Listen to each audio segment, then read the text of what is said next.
कुपोषण का अर्थ सामान्य शब्दों में कहें तो कुपोषण का संबंध शरीर में पोषक तत्वों की कमी या अधिकता से होता है। अर्थात एक लंबे समय तक असंतुलित आहार के सेवन से शरीर में होने वाले पोषक तत्वों की कमी या अधिकता को कुपोषण कहते हैं। कुपोषण के चलते बच्चों का प्रतिरक्षा तंत्र कमजोर हो जाता है, जिसके कारण वे कई बीमारियों की चपेट में आ जाते हैं। कुपोषण के प्रकार। विश्व स्वास्थ्य संगठन के अनुसार बच्चों में निम्नलिखित 4 प्रकार के कुपोषण होते हैं। निर्बलता। यह समस्या बच्चों में अक्सर किसी बीमारी या इन्फेक्शन के बाद देखने को मिलती है। इसमें अचानक से शरीर में पोषक तत्वों की कमी हो जाती है, जिससे उनका शारीरिक विकास जैसे वजन बाधित हो जाता है। नाटापन। यह समस्या शिशु में भ्रूण अवस्था के दौरान ही माता के खान पान में हुई कमियों के कारण हो जाती है और इसका दृश्य प्रभाव शिशु के 2 वर्ष का होते होते दिखने लगता है। इस समस्या के कारण बच्चों की लंबाई में पूर्ण रूप से विकास नहीं हो पाता है। अधिक वजन। यह समस्या बच्चों में तब देखने को मिलती है जब उनमें किसी विशिष्ट पोषक तत्व की अधिकता हो जाती है, जैसे वसा की मात्रा अधिक होने पर बच्चा मोटापे का शिकार हो जाता है। कम वजन। यह समस्या बच्चों में तब देखने को मिलती है जब उन्हें भोजन द्वारा पर्याप्त मात्रा में पोषक तत्व नहीं मिल पाता है। इन पोषक तत्वों की कमी से उनका शारीरिक विकास धीमा पड़ जाता है। विटामिन। कुपोषण से होने वाले रोगों के लक्षण। कुपोषण एक बहुत घातक समस्या है जो मानव शरीर में असंख्य रोगों का कारण हो सकता है। कुपोषण जनित रोगों के कुछ मुख्य लक्षण निम्नलिखित हैं। शारीरिक विकास का रुक जाना, मांसपेशियों में ढीलापन एवं सिकुड़न, त्वचा का रंग पीला होना, त्वचा पर झुर्रियों का पड़ना, कम कार्य करने पर भी थकान आना, चिड़चिड़ापन एवं घबराहट होना, आंखों के चारों ओर काला वृत्त बनना, वजन का कम होना, पाचन क्रिया का गड़बड़ होना, हाथ पैर आदि में सूजन आना। कुपोषण की रोकथाम के उपाय। कुपोषण की रोकथाम के लिए निम्नलिखित उपाय किए जा सकते हैं। जनसंख्या को नियंत्रित करके कुपोषण पर काबू पाया जा सकता है।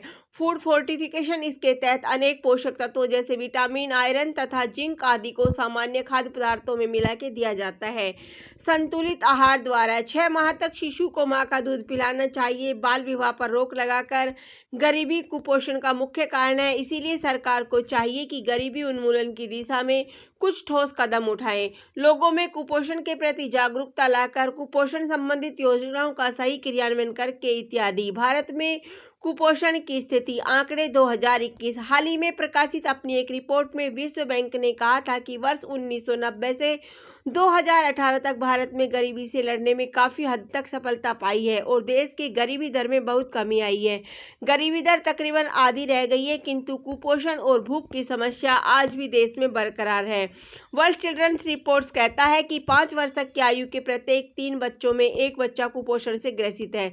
यूनिसेफ की रिपोर्ट बताती है कि सबसे कम वजन वाले बच्चों की संख्या वाले देशों में भारत का स्थान 10वां है। द लेसेंट नामक पत्रिका द्वारा पता चलता है कि 5 वर्ष से कम आयु के 1.04 मिलियन बच्चों की मौतों में से 2/3 बच्चों की मृत्यु कुपोषण की वजह से हुई है इत्यादि। कुपोषण जनित रोग। कुपोषण का अर्थ होता है शरीर में पोषक तत्वों की कमी, और जब शरीर में पोषक तत्वों की कमी हो जाती है तो शरीर रोगों से ग्रस्त हो जाता है। कुपोषण जनित रोग खासकर बच्चों एवं महिलाओं में ज्यादा होता है। कुपोषण जनित कुछ रोग निम्नलिखित है। क्वाशीरकोर। यह बीमारी प्रोटीन एवं ऊर्जा की कमी के कारण होती है। इस बीमारी में शारीरिक विकास ठीक से नहीं हो पाता है और शरीर में सूजन भी आ जाता है। यह बीमारी कम प्रोटीन तथा अधिक कार्बोहाइड्रेट युक्त आहार के सेवन से होती है। मरस्मस। यह बीमारी भी प्रोटीन एवं ऊर्जा की कमी के कारण होता है। इस बीमारी में शरीर को आवश्यक कैलोरी की पूर्ति नहीं हो पाती, जिसके कारण टिश्यू एवं मांसपेशियां ठीक से विकसित नहीं हो पाती।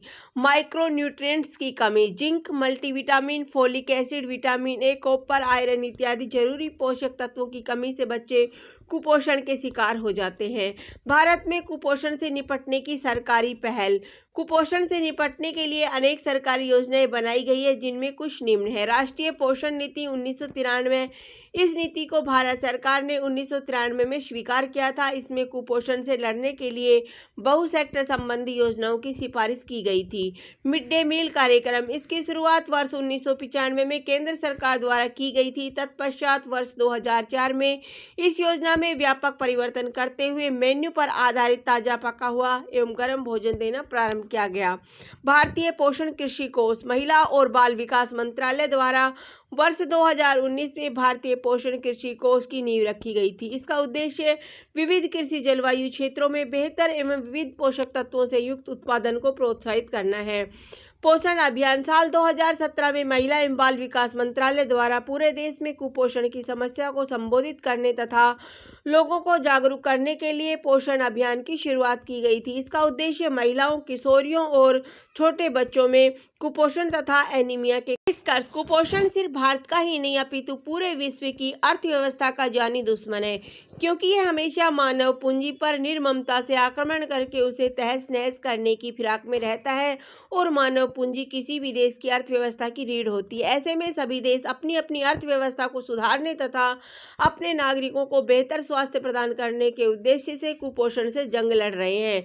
कुछ देश कुपोषण के प्रति अपनी स्थिति को सुदृढ़ करने में सक्षम भी सिद्ध हुए हैं, परंतु वैश्विक भूख सूचकांक के आंकड़े भारत जैसी घनी आबादी वाले देश के लिए खतरे की घंटी बजा रहे हैं। धन्यवाद। जय हिंद, जय भारत।